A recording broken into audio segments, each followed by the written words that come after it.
this fourth segment of Hadithi. I know it's a Saturday and you could be anywhere in the world, but you knew better. Ladies and gentlemen, I'm going to start off with our first speaker. The machine, as I call him. He is a trailblazer in his right. He's an author, a professional speaker. He is an entrepreneur. He is that guy who inspires the people's MC. And he prides himself on two specific things. His ability to read a book in a week. And he's on his 51st book for this year. Can we please give him a round?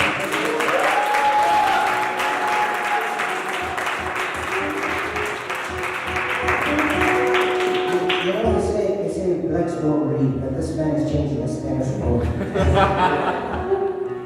Ladies and gentlemen, the second thing that he prides himself in is eating humble pie, which he'll be telling us about his experience. I don't know what humble pie particularly tastes like, but he'll be sharing that experience.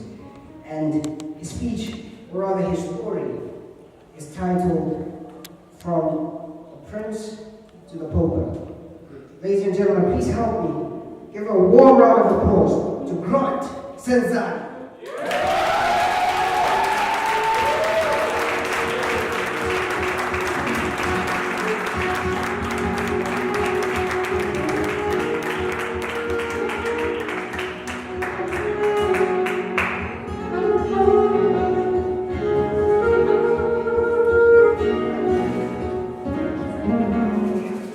All right, good afternoon, everyone.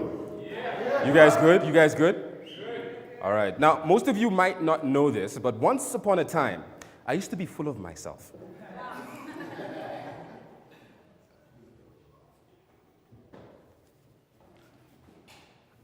Really, really full of myself. I used to see the world and think, if only there were more people like. And then I realized a very important lesson. And the lesson goes like this. It is very important to relate, because through relating, we become accepted. It's important for me to know my story, but it's more important for me to know your story so that we can relate and so that there's some acceptance. How did I learn this? Good question. So this is where my story starts. 1988, the 10th of June, I was born in this country called Malawi, in a small town called Rumpi, very dusty. And 2 years after, my brother then was born in another town, same place, Malawi, in a place called Zomba, right? So it was myself and my brother and my two parents. And then my dad had this vision that, no, we don't feel that Malawi would actually cater to our children and their education going forward, so let's move down to South Africa. And in 1991, whilst my dad was here studying at the Rhodes University, doing his master's degree, now he's doing his PhD, the pressure, we then had my sister, Kange, who was now born in 1991. And things began to get very interesting, because now my dad got a job as a geologist for a company called Rio Tinto. Now Rio Tinto, if you ever get a job with those people, you are catered for. So from South Africa, my dad then got a place in Namibia, a place called Windhoek, the capital city. So we flew all the way there and went to this school called Windhoek International School, right? And that's where you're almost the only black guy when it comes to, your surroundings. So your accent begins to change. The way you look at the world begins to change. And you can't really relate to anybody else apart from those people in those specific circles, right? My dad was then transferred. We then went to Zambia after living in Namibia for about 5 years. And Namibia is a beautiful place. Clean, clean, clean. Now, I wouldn't advise it, but you can eat gum off the pavement. In Zambia, I stayed in for about 1 year, 8 months, and I went to a school called Lusaka International School, right? Do you see the trend here? And once again, I was the only person of my ethnicity within my circles. Spoke a certain way, expected things a certain way. My dad then got transferred, again, to Botswana. Any Botswanas in the house? So you guys will know this school. I went to a school called Westwood International School. And that's also one of those Now, at this school, things were very, very good. And the houses that we've always lived in were creme de la creme. Right? It came in with the swimming pool, not that we used it, you know why. But things were just really, really, really, really good. And I began to feel that the world, this is how life should be lived, you know? Get a driver from your house to school, come back. Things just worked out. And if I had friends over that were not as affluent as me, I'd be like, come here, let me show you something, young ones. See there, swimming pool.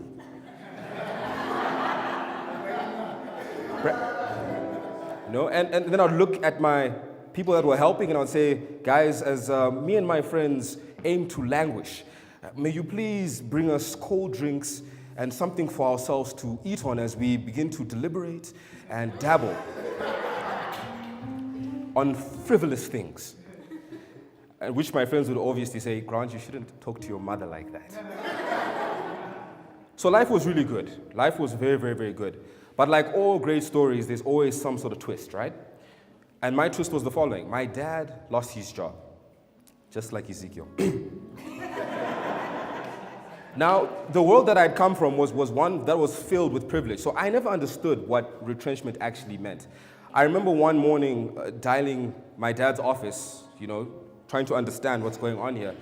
And the person on the other end went, hello? And I was like, can I please speak to Mr. Senzani? Now, usually, this meant that I went straight to his office. He was the manager of the place, so we were good. But this time, this lady very hesitantly said, he doesn't work here anymore. And now it dawned on me that life was about to change. So this is about 2003, and the Botswana pula, which is a very strong currency, my parents thought, you know what? Let's do this, which I think was, I'll tell you, let's do this. Let's send our children to Zimbabwe.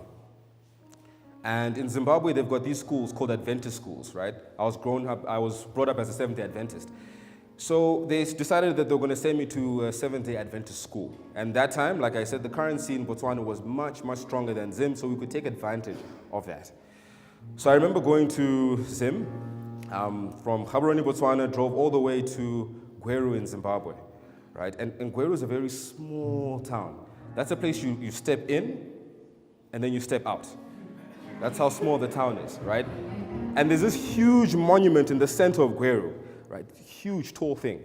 And around that monument is this roundabout. So I remember getting to that roundabout and then taking a right and then driving for about 20 kilometers to a school called Anderson. Now, are there any Zimbabweans in the house? Okay. So this school called Anderson is really the creme de la creme when it comes to Adventist schools, which was not too bad from the schools that I've been to. I mean, if I was going to go to a school, being me, it might as well be Anderson. So myself, my brother and sister sat down, because before you get into any school in Zim, you have to write an entrance test. So we sat down and wrote this entrance test. My brother passed. My sister passed. Guess who didn't? So having failed that, I was not going to go to Anderson, obviously.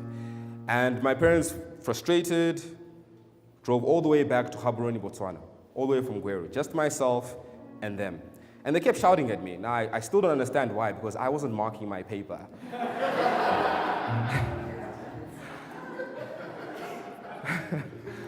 But they kept drilling and saying, Grant, you have to become better. You have to do better. So they called a few other schools in Gweru, and there was a school called Lower Gweru High School. Now, you're from Zim. Have you heard of Lower Gweru before? I also tend to. This school was in the middle of nowhere. And I remember that morning when my dad and I drove all the way from Gaborone, Botswana to Gweru once again. We finally get to that huge monument roundabout. We take a left this time. Remember, Anderson is on the right, and we're now taking a left. So already my mind is going opposite spectrum. We keep driving down for about 20 Ks. The road is now changing. You know when you've got like that dark tarmac, and then it starts getting lighter and lighter, and then next thing you know, you're on gravel? That was that. That was that school. This school was in the middle of nowhere, and around that school was villages. So what this school did was that they decided that they were going to cater to everybody that was around So we didn't have a lot of privilege. I remember getting into the principal's office, then being sat outside as the grown men were talking, my dad and the principal. And he talked to this person for quite a while. He came out, and I thought, this is Zim. We're supposed to do entrance tests. No. Apparently, you just needed the cash. So my dad looks at me in the eyes and says, Grant, welcome to your new school. You're now part of Lower Gweru Adventist School. And I'm not too sure how to take it yet. We then get into the car and we drive towards the boys' dorm. And this boarding master, Mr. Masuku, comes out. Now, Mr. Masuku is a very strange man. This guy he's about that whole macho-ness, right? And he's got this huge head, and nothing else is as huge apart from his calf muscles. I also still don't understand it.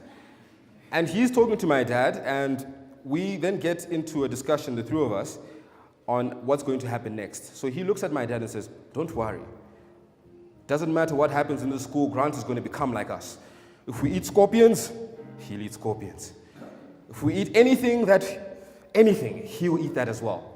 Not the most encouraging thing, but okay. And then my dad looks me in the eyes and says, okay, it's time for us to, go our separate ways. Now, because my dad and I also have that macho-ness, there's no, bye, Dad. It's more...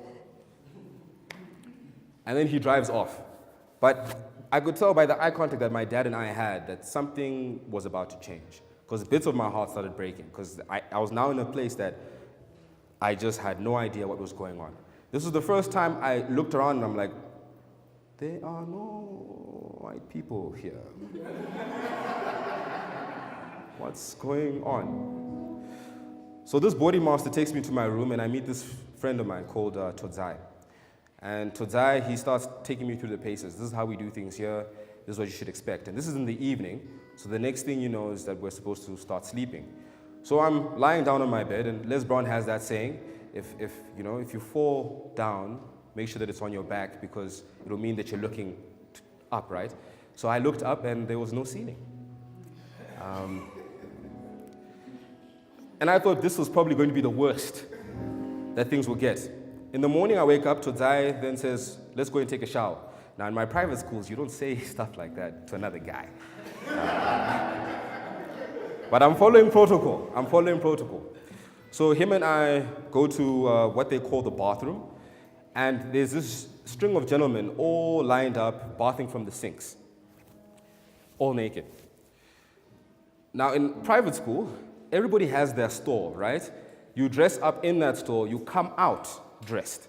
There's no sense of, here I am.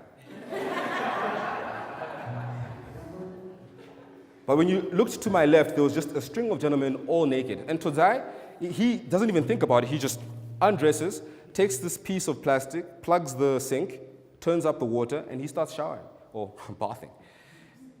And then he looks at me and says, join in. So I join in. I've got my boxes on, and I put a plastic in. I also, put the water on, and it starts to fill up, and I start bathing, and the room gets quiet. All these men look at me, and they're like, what are you hiding? We are all men here. And I don't know if you've ever been in a room of naked men, but moving right along, however. After that bath, we head towards the dining hall. Now, at my home and through my previous life, you always sat down at a table that had hot milk, 3 different types of breakfast cereals, and some eggs and toast. That was the regular thing. Here, they had this thing called porridge. And Zim was going through a transition where the pap that they used to be white, was now turning into yellow. So it wasn't any type of normal porridge, it was yellow porridge.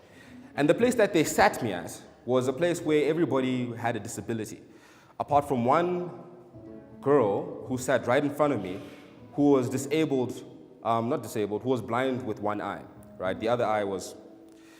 So I sat right in front of her, and I'm looking at this plate of porridge, and I'm like, there's no way I'm going to eat this, because remember, I'm about that life. And she's looking at me with like one of the eyes, obviously. But there's something wrong with the other eye, you see, because what had happened with the other eye is that it had now, the pupil had dilated to the point where now pus had formed. So I'm looking at this yellow porridge, I'm looking at this yellow eye, and I'm saying, there's no way. There's no way. So slowly but surely, the guys that are around begin to start to segregate me, isolate me, in other words, because I had this sense of, I am not going to hang with you mere people. There's no way I'll stoop low to your level. And what ends up happening when you start behaving like that, when you refuse to relate with individuals, is that they go, oh, okay, cool, you'll suffer by yourself. Lucky for me, 2 weeks down the line, new friends come and they're all foreigners. So all of us foreigners are hanging together. Now, the weird thing about being foreigners is sometimes you're all together and you're like, I wonder why nobody hangs with us. But it's because you have that natural secludedness. But nothing was changing because people would always seclude me. So if there were tests that needed to be written, if there was homework that needed to be done, I was always falling behind class. And then a friend of mine came in called Maziko. Now, Maziko was very different. He came from another school called Selusi, also another Adventist school. He was very, very different, and I'll tell you how. Him and I had exactly the same background. We both went to international schools. He went to a school in Malawi called Kamuzu Academy, right, and which was the creme de la creme there. So I thought if there was anyone I was going to relate to, it was going to be this guy. But Maziko was different because he would hang out with every single individual. Everybody loved Maziko. And whilst I was with the rest of these foreigners, I would look at Maziko and say, I don't get it. He seems to get everything done. Everybody loves him. When it comes to portions or rations of food, he always gets more than me. What's the secret? What's the secret? So one day I sat down with Maziko and we started to talk. And he said, Grant, you need to understand something. You need to understand something. You're coming across as though you are the important person. And what you need to learn is that the most important person are the people that you are with. You need to understand their stories, and they need to understand yours. And through that relating, there'll be some form of acceptance. Since then, years have passed, and I've been that person that can hang out with, whether it's a security guard, middle management, the CEO. You put me in front of somebody, we're going to relate somehow. There's going to be laughter that's going to be shared. But there was a specific moment where this really sunk in. I was talking to a friend of mine, and I know this is something that we all face. You know when you get to a party and you're all happy-go-lucky, and someone says, you know, I just completed my MBA, and you're like, yo. Someone's bought a car, someone's been married, someone's now got a child, and you're in that stage where you're like, I'm not even there yet. You know, so at that specific party, it happened. A few days later, I'm talking to this friend of mine, and her and I are just talking about life, and I'm relating with her. I'm saying, you know, the funny thing is, whenever we meet as foreigners, there's always this pressure that is placed on us, and I'm sure it's the same with everybody else, that you're supposed to do something, you're supposed to be something as soon as possible, you know, and it's really drenching, holding on my nerves. It's really, you know, dropping my heart. And this person says the most astonishing words. She looks me in the eyes and says, Grant, I never figured that you were foreign. And that's when the coin had dropped. It's important to relate. I'd finally gotten it right. Seeing the person, understanding their story, them understanding mine, and in turn, being accepted. And that's my story.